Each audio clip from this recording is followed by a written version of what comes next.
מה אנחנו עושים? בוקר טוב, קבלה וקפה עם הרב ברנדוויין. אז הנה, עושים פרשת קורח. We're learning, it's going to be Hebrew and then English. So if you don't understand Hebrew, then wait and go fast forward 5 minutes, 10 minutes, and you'll see there'll be a lot of English. The Rav doesn't, he only understands a few words, like shalom, hello. You understand hello, right? And goodbye? Okay, עכשיו פרשת קורח, בכבוד. י"ד in the Sulam. עוד לא הסולם. ויפלו על פניהם ויאמרו, כן אלוקי הרוחות לכל בשר. תחזי, משה ואהרון מסרו גרמיו למיתה. ומה? בגין דכתיב ויפלו על פניהם ויאמרו, כן אלוקי הרוחות. רוחות כתיב חסר וו. בגין כך אילן אדמות ההוא, וכל אתר נפילת אנפין, להוא אתר רב. ועדה כל אלוקי, כל אדר דכתיב וכל זוהר בכל יום. אלוקי הרוחות, הגיעו אתר סורא דנשמתין דעלמא, בכל נשמתין תמן סלקין וכמן עתיה. פירוש הסולם למטה. בואו ראה, משה ואהרון מסרו עצמם למיתה. במה? משום שכתוב ויפלו על פניהם ואמרו כן אלוקי הרוחות. רוחות כתוב חסר וו. משום זה אילן המוות שהוא מלכות בכל מקום נפילת אפיים ולצד הזה. וכן כתוב כן אלוקי, כן, יש כתוב וכל זוהר בכל יום שהוא המלכות. אלוקי הרוחות הוא מקום צרור הנשמות של העולם, וכל הנשמות עולות שונות, ושם באות שהוא המלכות. אז מה אמרנו בחוץ? אפשר להסביר? נגיד מישהו לא מכיר כתוב רוחות חסר וו, זאת אומרת, אין פה את הזר אנפין. יש רק את המלכות. אז אלה אלוקי לכל הרוחות. אז יש ביטוי מהחומש, מדובר בסיפור של קורח, בעדותיו, שאנשים כבר צריכים לדעת כדי ללמוד את זה. אז אלוקי הרוחות, זה רוח, זה חסר, אז לומדים משהו מהחסר הזה. אז מה לומדים מזה? מדובר רק על המלכות, שזה מקום המיטה. בגלל שוו מורה על למעלה ממלכות, זר אנפין. אז אם זה חסר, כאילו זר אנפין לא נמצא במלכות, כן. רק מלכות. בכל מקום, נפילות אפיים. זה מעניין, נפילות אפיים זה, כן, הבנתי, על כן, כתוב, אלה אלוקי, בכבוד. זה הרוחות הוא מקום צרור הנשמות של העולם. כל הנשמות עולות שמה ובאות משם, שזה ממקום המלכות.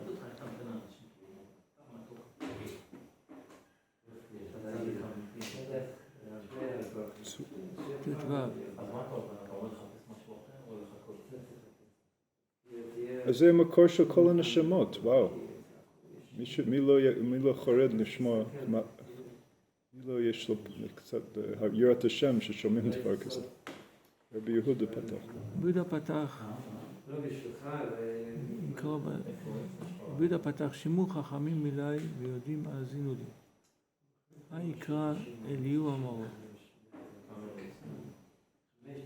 ככה זה, מה כתיב?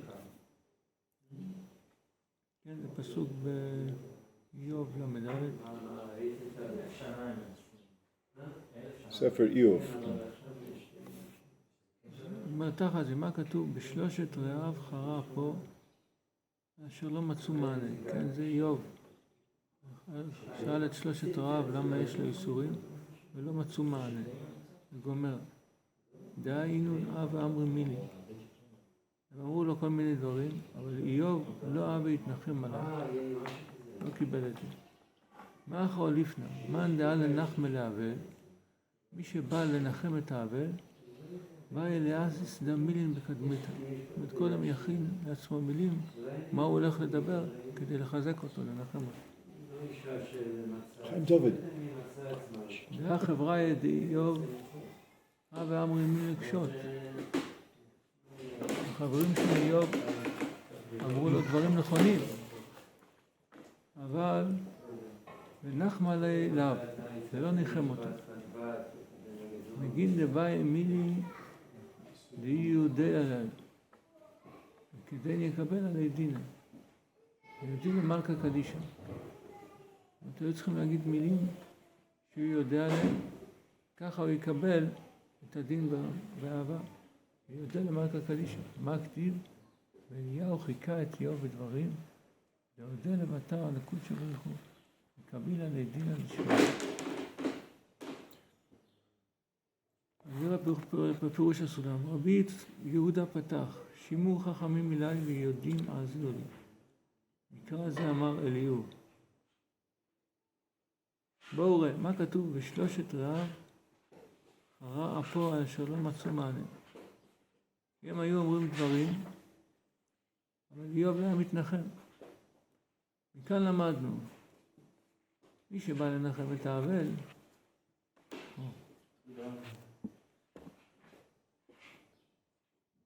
צריך לעשות דברים בתחילה שיהיו ראויים לנחמו. כי החברים של איוב אמרו דברי אמת, אבל לא לנחם אותו. שצריכים דברים שהאבל יודע עליהם, ואז יקבל עליו את הדין, ויודע עליו המלך הקדוש ברוך הוא. מה כתוב? ואליהו חיכה את איוב בדברים. כי יודע אחר כך על הקדוש ברוך הוא, קיבל על עצמו דין שמיים. חיכה כמו מכה. לא, חיכה. חיכה זה כמו מילים אחרות. חיכה לחכות, זאת אומרת? לא, חיכה זה...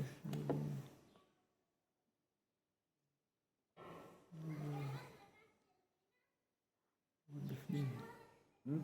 בתוך הספר באיוב. להביא ספר איוב. אז איוב למד בית.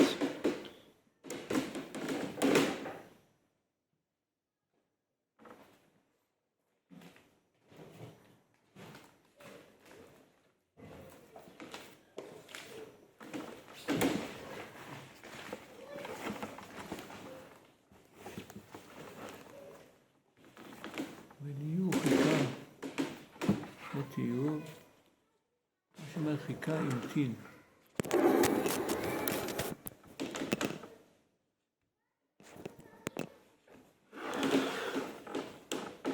חיכה זה להמתין, לחכות.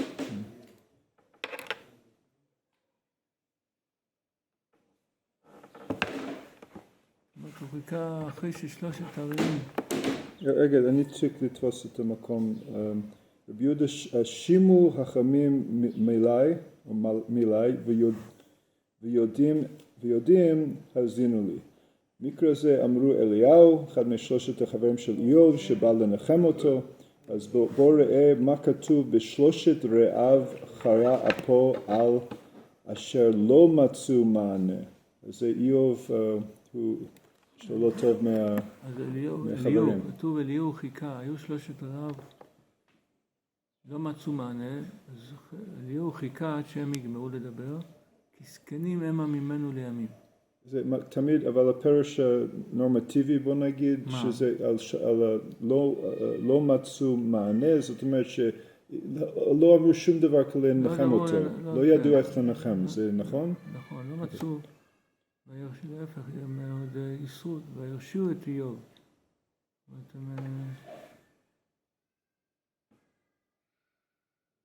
כי הם היו אומרים דברים, ואיוב לא היה מתנחם בהם, כן. עוד להפך, הם הרשו את איוב, שכביכול זה מגיע לו האיסורים. כן, אז זה, כן, עכשיו אני זוכר. כתוב אליהו, לא אליהו, אלא אליהו. אליהו חיכה את איוב בדברים. זאת אומרת, כתוב חיכה, הוא המתין. כי זקנים המה ממנו לימים. אז חיכה שהם יגמרו לדבר, או שראה שכתוב וירא אליהו כי אין מענה בפי שלושת האנשים, ויחר פה. חיכה וראה שאין להם שום דבר לנחמה, אז ויחר פה. אז כתוב אמרתי ימים ידברו, אז הוא התחיל לדבר אחר כך. אז איך הדרך נכון לנחם? זה מה שכתוב, מה שחז"ל אומרים, הזוהר אומר שקודם כל תכין, לפני שאתה מנחם, תחשוב בעצמך מה אתה יכול להגיד לפני האבל, דברי נחמה, לחזק אותו. יש שומעים. שיודע על זה, ואז ברגע שיקבל את הדין באהבה. אז כמו שספרדים, מנהג ספרדי זה לא מן השמיים תתנחם, אנחנו גם אומרים, המקום ינחם אתכם. זאת אומרת שהשם, אנחנו לא יכולים לומר שום דבר בדרך כלל שבאמת מנחם. אז זה קשה מאוד, אז איך אפשר רק להיות שם, לעזור לו, להיות שם, להקשיב לו, להיות עם לב. שיודע על זה כתוב. הוא אומר, על המקום ינחם אתכם? לא, שהוא יודע, זה לא מנחם. למה? אתה לא יודע מה הסיבה? למה לפי הספרדים אומרים מן שמיים תנוחמו, ולפי האשכנזים המקום ינחם אתכם? כן. אז אני אסביר לך למה. ספרדי שמת לא משאיר כלום. אין ירושה, הכל מריבות, אמרו לו, מן השמיים תנחמו אתכם. אשכנזי, כמו אבא שלו, השאיר כסף, דירה, המקום ינחם אתכם. הכסף של הירושה ינחם אתכם. תראה, אני לא רוצה, זה עניין של אפליה בין הספרדים והאשכנזים. לכן אומרים, המקום ינחם אתכם, המקום, הכסף, הדירה, שאתם יושבים, היא תנחם אתכם. בסדר, כן. בירושה. עכשיו הבנת? זה ההבדל. תודה רבה רבי ישוע. אני רק יודע שספרדים אומרים בחסנה, מה שעושים כל למה פתחתי את הפה? למה? פתחתי את השטן כדי להיכנס עם כל הסיפור. אז עוד פעם, רבי ישוע פתח שימוע חכמים, אז הם אמרו להגיד דברי אמת, כדי לשבור, להכניע את הלב של האבל, כדי שמקבל את הדין. אז יש משהו בזה, אבל זה לא... אבל זה לא מנחם. אוקיי, הלאה. תוך אז הקציב לכן אנשי לבב שימו לי חלילה רבי חיים דוד. חלילה לאל מרשע ושקיים מעוול. כתוב שם בהמשך, לכן אנשי לבב שימו לי חלילה לקל מרשע. להאשים את הקדוש ברוך הוא מרשע ושקיים מעוול. לכן אנשי לבב שימו לי שלימין בכל לאף חלמיני חלילה לקל מרשע. דאוד דכתיב לקל זועל בכל יום ושקי מעוול. דא סמיך לקבל דא ועקמו הקל שקי כי פועל אדם משלם לו. עבר נש אזיל בא ימה ועביד עבידתו וחתי כמי מרת העובדה טליה לי לשם ולדינה. דאוד דכתיב כי פועל אדם משלם לו ועובדה ישלם לו. למטה בתת זין. בואו, כתוב לכן אנשי לבב שימו לי חלילה כל מרשע ושקיים מעוול.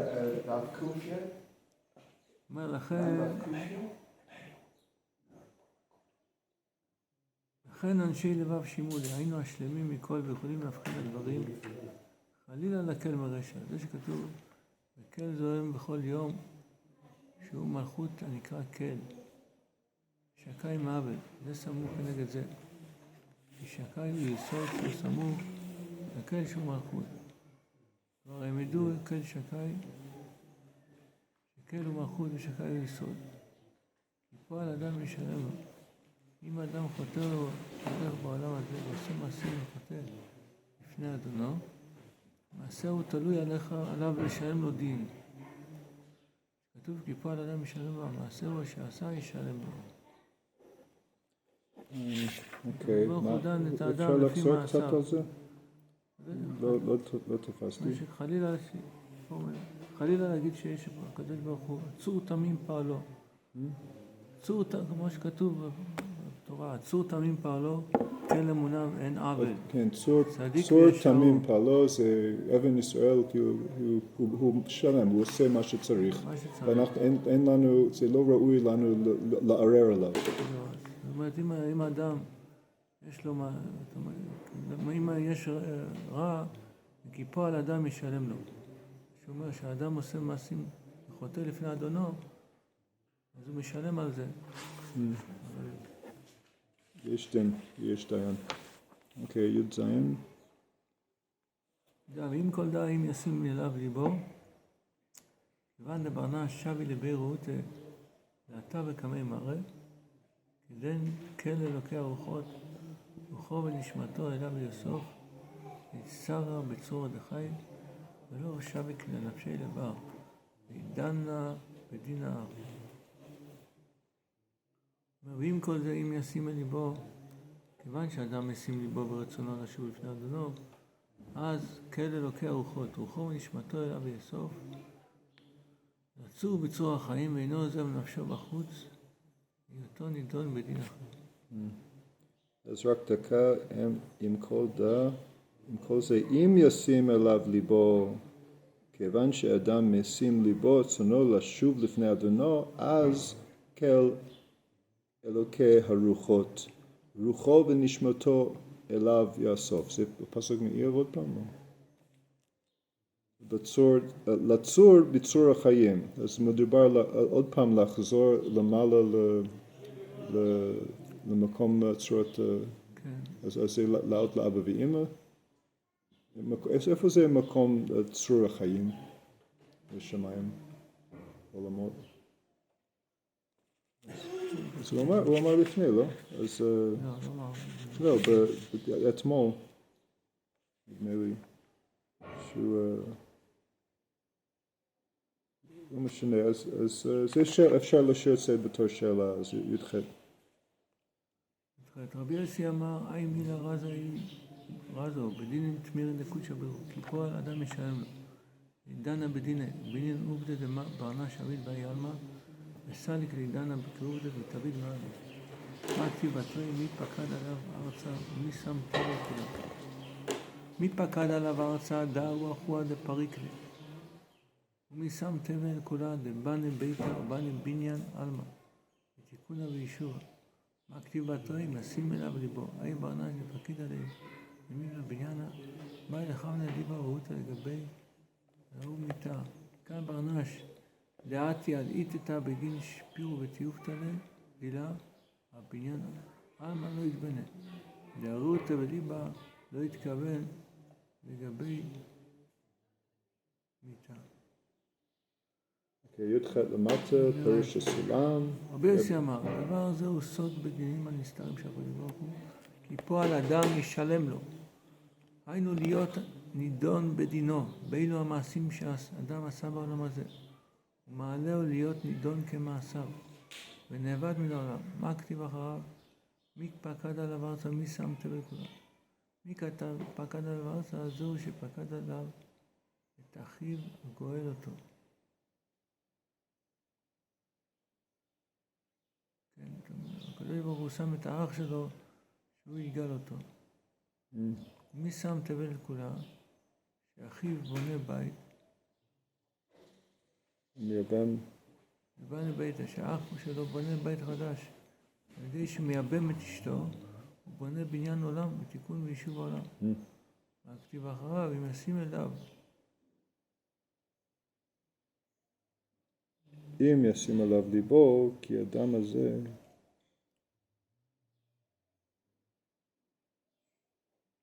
אם נשים אליו ליבו, אי ברנה שהאדם הזה צריך לכוון לב ורצון, האדם הזה שפקד עליו לגואלו ולבנות בית, צריך לכוון לב ורצון אל מתהו, להקים לו שם. מכאן אדם הבא לאישה היא, על יבמה, בשביל יופי ותשוקה שלו, הרי בניין עולם לא נבנה, כי רצונו בליבו לא נתכוון אל המת, הוא מתכוון לתאוותו. לכן אסור לו לייבם. אוקיי, אז תרשה לי לחזור קצת על זה. אולי אני רק נגמור את המאמר, אז אני יכול לבד להסביר. כן, אז בגין כך כתיב אם ישים אליו ליבו ברותא דליבה, לכוון לגבי. כדין רוחו ונשמתו אליו יאסוף את משאיר גבי לדבנה בעיר. מה כתיב בתרי? יקבע כל בשר יחד, לאדם היפה לשוב. יקבע כל בשר יחד, ההוא גופו יתבלב באפה. כל ההוא בישרה ואשתר, האדם על הפרק של אחת, דתון, כמקרמין. דכתיב על אף בבניין דגוף כמו דאהבה וקדמיתא ועל דא רוחא נשמתא בידו דקודשא בריחו וחי יסלק דבני נשם ולא יתאביד מהיעלמא ומעל מאחה בגין כך כאל אלוקי הרוחות. פירוש למטה, אומר ככה, משום זה כתוב אם ישים אליו ליבו ברצון הלב שיכוון אל המת אז רוחו ונשמתו אליו יסור שנמשך אליו לבנות בעולם הזה. מה כתוב אחריו? יקבע כל בשר יחד ואדם על עפר ישוב. יקבע כל בשר יחד היינו גוף האור. נקב בעפר, נקב בעפר וכל בשר האור ואתה אחר זה האדם על העפר ישוב, ראיתי התחדשות הבניין כמקודם וישוב על העפר של הבניין גוף אחר כמו שהיה בתחילה, ועל זה הרוח והנשמה ביד הקדוש ברוך הוא מרחם על בני אדם שלא נהיה נבדים מעולם הזה ומעולם האחר. זה כתוב כל אלוקי הרוחות בכל בשר. אוקיי. זה על ידי מצוות ייבום מדובר פה שמייבם את מה זה ייבום? מייבם את אשת המת. מה זה ייבום? אולי מישהו לא יודע. אם מישהו שמת בלא בנים, השאיר ויש לו אח, אז התורה מצווה שהאח ייבם את אשתו. זאת אומרת? שיקים זרע. שיחתן אותו כאילו. כן, שיהיה ממנו זרע על שם המת. אז דווקא הוא מכוון לשם שמיים להקים זרע לשם המת. אבל אם הוא מתכוון לזה, אז אסור לו. אז הוא חולץ, האישה חולצת לו ולא מייבם אותה. אוקיי, אז הוא עובר איזה טקס כדי לצאת מהאחריות של הייבום. אז בוא נגיד, אלו כאלוקי הרוחות, מה הפוינטר של מה הנמשל של אז כאלו אלוקי הרוחות, שהקדוש ברוך הוא דואג לרוחות, הרוח של המת לא תאבד מהעולם, אלא יהיה מישהו שימשיך להקים שם עליה. שזה מצוות ייבום, שהוא אח, אם יש אח, הוא בונה, מקים את שם לאחיו. התחלנו לדבר על אבלות, ואז הגענו לעניין של ייבום. איך הגענו מלהודות על האמת עד הייבום? אז מה, צריכים לסכם את המאמר? התחיל מהפרשה שכתוב, ויאמרו כל אלוקי הרוחות. זה פסוק בפרשת קורח, אז כן. שהקדוש ברוך הוא אלוקי כל הרוחות. זאת אומרת, הוא דואג לכל רוח ורוח שתתוקן.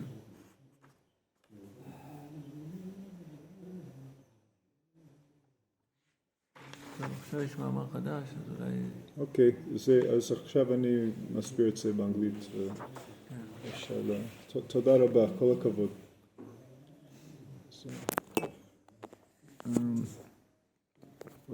What I'm going to do is start a new video. No, I said I was going to have to do what I say, right? צריך לעשות מה שאומרים. אז אמרתי שאני מתרגם. I don't want to have to do התרת נדרים. So... let's see. Okay, so very quickly, for the next 5 minutes, we're going to translate the Parshat Sulam. We haven't learned this yet. We're starting to learn it, and the interesting thing is when you learn it, and then you make chidushim on it. But you have to first learn it. It's new material. So this is just the way we're proceeding now. It says that they fell on their faces. Moses and Aaron, they fell on their faces when they were when Korach and his guys, his chevruta, rebelled against Moses, as Korach wanted to be the high priest and all that. So he was jealous of Aaron, whatever. So the Zohar says, "Come and see." Moses and Aaron, they gave their very lives over to death in order to keep the Torah. They self-sacrifice. They were willing to die to keep the Torah. Right? So you don't have to, in Jewish law, you don't have to martyr yourself unless there's special situations. If it's a very serious situation, one would have to. So anyhow, So how did they do Mesirat Nefesh? Stuff giving their lives over for the Torah. It says they fell on their faces and they said, El Elokei HaRuchot, the God of all spirits.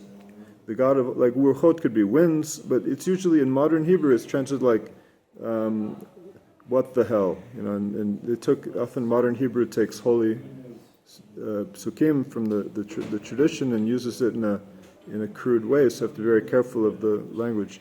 El Elokei Ruchot doesn't mean what the hell, but it's like a very polite way of saying, when you get mad and say an expletive. So Ruchot, the Zohar says Ruchot is written without a vav, meaning in the Torah you could either have a vav or not. It's called chaser and maleh. Like there's silent letters that you could write in the Torah, vav, aleph, and so forth. So Ruchot usually has two vavs, but here Ruchot, souls, or winds, could have, it only has one, and so we learn everything from the Torah. So we learn from that the tree of death, which is Malchut, in every place, the tree of death, which is Malchut, and in every place, the falling on the face. What does it mean when we fall on our faces? Every day in the synagogue we fall on our face in Tachanun, on except for special days. On sad days, on days that are not holidays or special days, we fall on our face. It's after the Amida. So what does it mean when we fall on our face? We fall on our face. It comes from the side of the tree of death. Therefore, it's written El Elokei Aruchot. Kel is the name of God, God of all the winds. That is to say, El Zoem B'Kol Yom. He brings another verse which says God gets angry every day. This is not really angry, it's like Zaf. He's wroth. God is wroth every day. Because we don't use the word anger. Anger is like an impure thing. So it never says God Ka'as. Ka'as is Kasimayan, Kas. You don't use that word, we use Zoem. So it says, and so the point here is, El Elokei Ruchot is as if it is said. It comes from why does it say El Elokei Ruchot, the God of all the winds? What does that have to do with falling on the face in the tree of death? It says El Ze Shamar. It says El. He makes a gezerah shava. When you compare two words in different places in the Torah, it's called a gezerah shava. The El Ze Shamar ve'El Zoem B'Kol Yom. God is wroth. Thunders, so to speak, every day. Not the thunders is Ra'am, but Zoem. So, what does that mean? That's Malchut. El Zoem Kol Yom has to do with Malchut, the lowest of the 10 Sfirot, sovereignty. And Elokei Ruchot is Makom Sur Nishmot Shalayim. So Kel has to do with Malchut, has to do with God's wrath. And Elokei Ruchot has to do with the place where all the souls are bound up in the world. There's an expression, Nishmatot Tzur B'Tzur Chayim. It's written on most graves. On most graves in the tradition of Israel, we write on these graves, Nishmatot Tzur B'Tzur Chayim. That is, his soul should be bound up in the bindings of life. And so the Zohar says, what is this? Okay, we have to understand what this means. So he says, the Zohar says, Makom Tzur HaNeshimot Shel Olam, Kol HaNeshimot Olot Shama. So the place where all the souls are bound out, all souls attend, all neshamas ascend to the place called Tzur HaChayim, the binding of life, Misham Ba'ut. And they come from there, and the Tzur HaChayim, according to Kabbalah, is the Sphira of Malchut, sovereignty. And Rabbi Yehuda Patach, and then Rabbi Yehuda comes along and he says, Shimuna, Shimu Chachamim Milai V'Yodim Hazinuli. That's a pasuk in Eov, chapter 34 of Eov. It says, listen, Shimu Chachamim Milai, wise men, listen to my words, V'Yodim Hazinuli, and those who know, listen to me. Wise men hear my words, and those who know, listen to me. So the Zohar explains this verse in the book of Job. Book of Eov is Job in Hebrew. Job had 3 friends who came ostensibly to comfort him after he lost his whole family and was very ill, and then he was on his dunghill. You need to know the story of Job. He was a righteous man who had tremendous suffering. So they came to console him after his entire family was wiped out, and he got very sick and lost all his money and was living on a dung heap. He had nothing. So they came and said, how do you console somebody like that? So it's true, anybody who's suffering, how do you console somebody? So the Zohar discusses this consolation. So it says, Makatu b'shloshet re'av chara po. So there's another word. So the Zohar asks the question, Makatuv u'b'shloshet re'av chara po al asher lo matzu ma'aneh. So they got all angry. Chara is like anger. They got all wrathful that they couldn't find any way to console Job. Because they said things, and Job wasn't consoled by their words. He was not consoled by their words. So they got you try and they got frustrated. That's the word. So from here we learn that somebody who comes to console a mourner, he needs to prepare his speech before he goes to the mourner, and they should be proper kind words of consolation, understanding words. I understand. I feel your pain. To be empathetic, not just saying what you did wrong, and what do you do to deserve this? Just like the Zohar is going to say. So the Job's friends, quote unquote friends. Maybe they're fair weather friends, but no, they came to console him, so they're not completely fair weather friends. Maybe they are friends.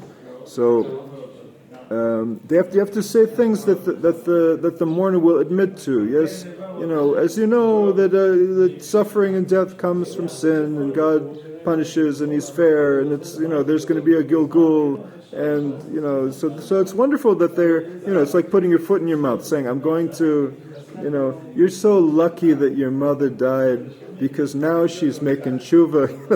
Now she's coming back to the fold. She's paying for her sins. No, this is like, you don't say that to a mourner. It's just rude. It's just, unless you really hate the person. I don't know. But it's cruel. Okay, people say that without even thinking. They don't mean to be cruel. They just don't know what to say. So Yodeh Behem. So they have to say things that the Avel will agree to and accept the judgment. Perhaps there is a way to say that in a kind way. You have to know who you're talking to. Always nishma enomim devarim she'eno nishma. It's like you have to be sensitive to who you're talking to. So the Avel, maybe he can accept words like this. But that's the Zohar continues. So what is this? Elihu is one of the Job's friends. He waited for Job with his words. Meaning it's like saying he waited to try to think about the right words that would console, and also to get Job to accept the judgment upon himself, so as not to have angry accusations against God. Because afterwards he admitted, because afterwards Job did not listen to his wife. He never cursed God. His wife said, "Curse God and die." He never did that. So he accepted the judgment. So apparently maybe they did console him in the correct way. So the Zohar continues and says, Come and see. It's written, all of the people, anyone with a heart, listen to me. Chalila le'el meresha v'shadai me'ol. So God forbid that God is a Rasha. That's a pasuk also in Eov in the same chapter. God forbid that God is a Rasha. There's opening up parentheses that the Ribono Shel Olam is God, is the master of worlds, is Ribono Shel Olam, and the first letters Resh Shin Ayin, Ribono Shel Olam, spell out Rasha. So how dare you? Ridiculous! This is nonsense Kabbalah wordplay. God is a Rasha. That's the opposite. How dare you say a thing like that? But somebody after the Shoah, after the Holocaust, after the Inquisition and things like that, somebody could come up with angry accusations and say, Ribono Shel Olam Rosh Tevot Rasha. So how to change that? You have to transfer Rasha to Eris, to a cradle. A cradle that we're born again. I don't know, like to have a new perspective as like a new child in his cradle. Okay, but that's just my own 2 cents worth. Back to the Zohar. So the Zohar is talking about something more specific. So he says, come and see. Look, Lachen anshe levav shimuli chalila el merasha. But we're in Tet Zayin. Lachen anshe levav shimuli chalila lael meresha v'shadai me'avil. God forbid.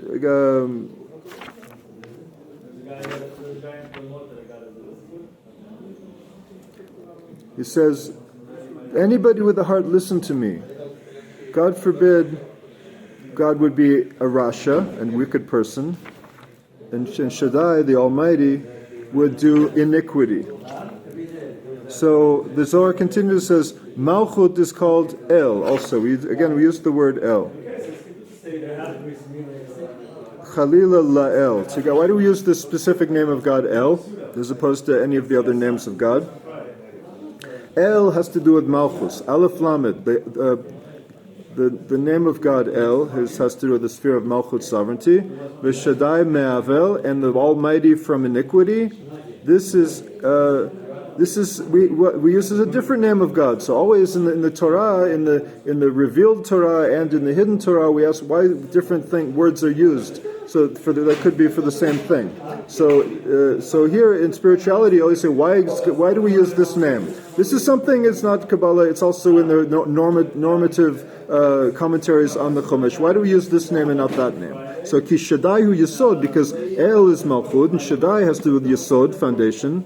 Shaddai the Almighty has to do with foundation, and the second lowest sphere, the ninth sphere is Yesod, and that's why is that in Malchut, and just below Malchut you have Yesod, you have Malchut, so they're connected to each other.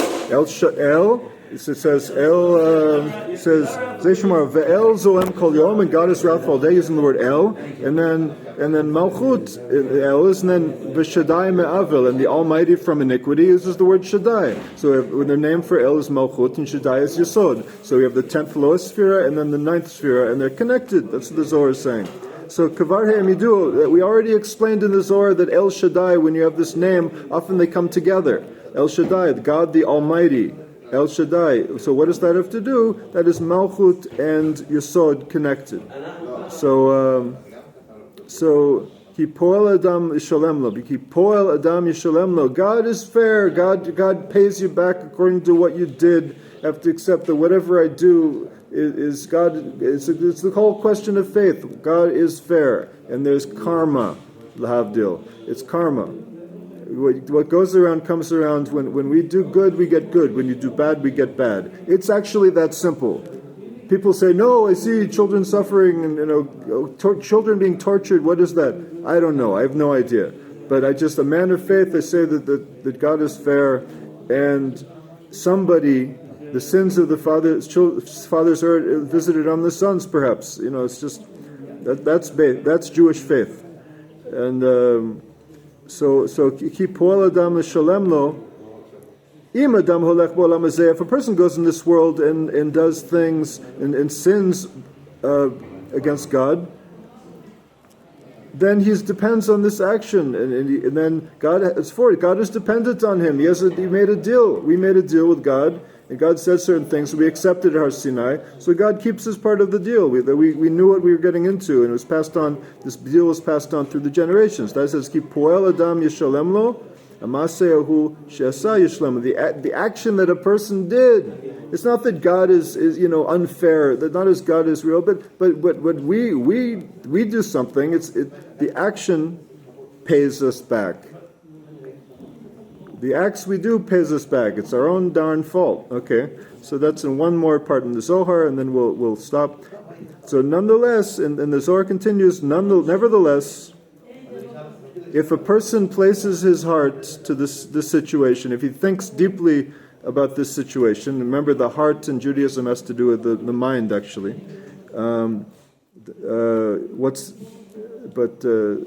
Since when a person pays attention and he has the desire to come back to God and to make tshuva and to return to the fold, regret what he did, admit his faults, regret it, and stop doing the sin. That's called tshuva. So when a person wants to come back before God, Then El Elokei Ruchot, and then God, the God of all Ruchot, of all souls. Rucho v'nishmoto elav yasof. And then it says, like the verse in Eov, wait a second.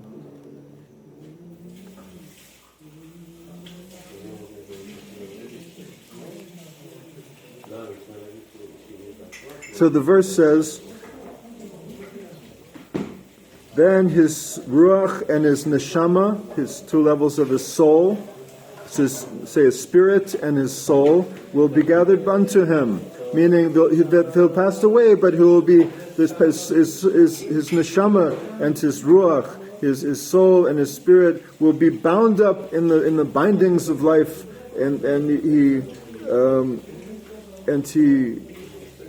he won't leave his nefesh, his soul, outside. Meaning if you admit our faults and we make tshuva, then our soul goes to a good place. And it's bound with bounding of life, and this world is passing, and God's life is everlasting. And others say it gives us a certain concept of immortality and goodness and oneness that we all so much desire.